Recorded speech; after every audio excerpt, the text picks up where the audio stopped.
વાવ-થરાદ જિલ્લામાં દારૂ તથા જુગાર જેવી ગેરકાયદેસર પ્રવૃત્તિઓને નેસ્ત નાબૂદ કરવા પોલીસ તંત્ર દ્વારા કડક કાર્યવાહી હાથ ધરવામાં આવી રહી છે. સરહદી રેન્જ કચ્છ ભુજના પોલીસ મહાનિરીક્ષક ચિરાગ કરોડિયા તથા વાવ-થરાદ જિલ્લાના પોલીસ અધિક્ષક ચિંતન તેરૈયાની સૂચના અનુસાર દારૂ વિરોધી ઝુંબેશને વધુ અસરકારક બનાવવામાં આવી છે. આ અભિયાન અનુસંધાને થરાદ વિભાગના નાયબ પોલીસ અધિક્ષક એસ.એમ. વાળોતરિયાના માર્ગદર્શન હેઠળ માવસરી પોલીસ સ્ટેશનના પોલીસ ઇન્સ્પેક્ટર એ.કે. દેસાઈ તથા તેમના સ્ટાફ દ્વારા નોંધપાત્ર સફળતા પ્રાપ્ત કરવામાં આવી છે.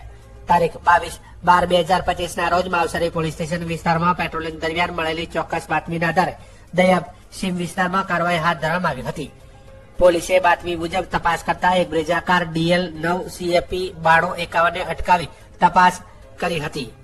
તપાસ દરમિયાન કારમાંથી ભારતીય બનાવટનો વિદેશી દારૂ તથા બિયર ટીન બોટલ નંગ 912 જેની કિંમત ₹2,22,864 થાય છે તેવો ગેરકાયદેસર દારૂનો જથ્થો મળી આવ્યો હતો. ઉપરાંત બ્રેઝા કારની કિંમત 5 લાખ ગણાતા કુલ મળીને 7,22,864 નો મુદ્દામાલ પોલીસે જપ્ત કર્યો હતો.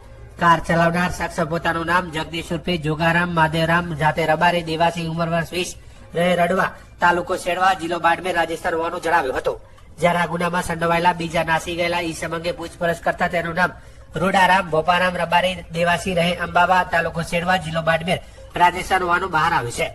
પોલીસ દ્વારા બંને આરોપીઓ સામે ગુજરાત પ્રોહિબિશન એક્ટ કલમ 65 116 2 98 તથા ભારતીય ન્યાય સંહિતા કલમ 65 116 2 98 81 મુજબનો ગુનો નોંધી કાયદેસરની કાર્યવાહી હાથ ધરવામાં આવી છે.